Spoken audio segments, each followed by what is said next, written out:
Kalau kita dapat komen seperti ini, macam mana kita nak menjawabnya? Apa sahaja kekeliruan yang timbul, mulakan dengan pertanyaan yang sifatnya meminta penjelasan, bukan menyoal akidah seseorang. Percaya Al-Quran ke ataupun tidak? Bagaimana sesama orang Islam boleh mulakan pertanyaan pada benda yang sebesar ini? Percaya Quran ke ataupun tidak? Isu yang tetamu ini timbulkan adalah ekoran penjelasan saya tentang bagaimanakah penjajah memperalatkan agama mereka bagi memenuhi agenda politik masing-masing. Perkara ini besar sebab istilah antisemitik disinonimkan dengan anti politik kerajaan Benjamin Netanyahu. Adakah mengkritik Netanyahu bererti mengkritik agama Yahudi? Adakah tidak bersetuju dengan kerajaan Israel bermakna kita ini menentang Yahudi sebagai sebuah agama dan penganutnya? Ada isu dekat situ, termasuk dalam agama mereka sendiri. Justru apa yang kita boleh belajar daripadanya? Sebagai orang Islam, kita dah belajar daripada kecil lagi. Dalam agama kita ni ada banyak bab. Ada bab akidah, ada bab fiqh, ada bab akhlak.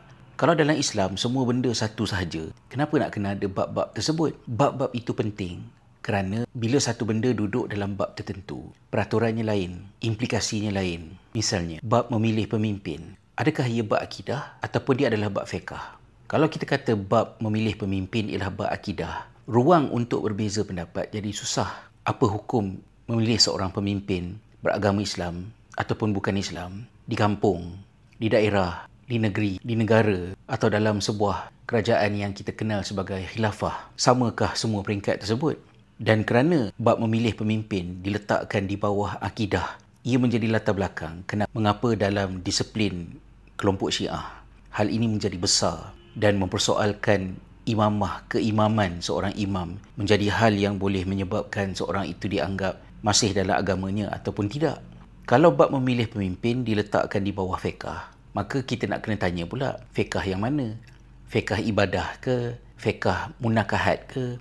Fiqh muamalat? Kalau jatuh dalam fiqh muamalat, perkara yang mana yang terikat dengan nas secara jelas? Perkara mana pula ada ruang untuk kita berijtihad? Kita tak boleh nak cerita benda ni dengan panjang lebar di belakang satu video pendek yang menjelaskan tentang beza antara Judaism dengan Zionism. Sebab bila video panjang, orang tak nak dengar.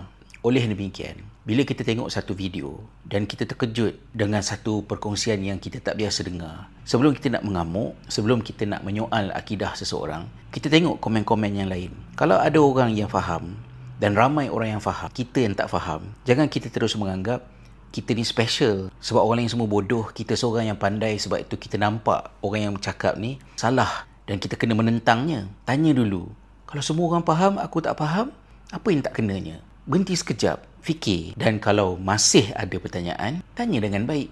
Kenapa nak pisahkan agama dengan politik? Apa isunya? Kenapa jadi macam ni? Bersemangatlah sikit orang hendak menjawabnya. Dalam pada kita nak menentang kezaliman penjajah di bumi Palestin itu, yang maknanya yang membunuh saudara-saudara kita, jangan pula kita bawa akhlak penjajah itu sebagai akhlak kita. Bila agama kita dikotorkan, dia tidak boleh dibersihkan dengan air yang kotor. Kita bersihkan kekotoran dengan air yang bersih.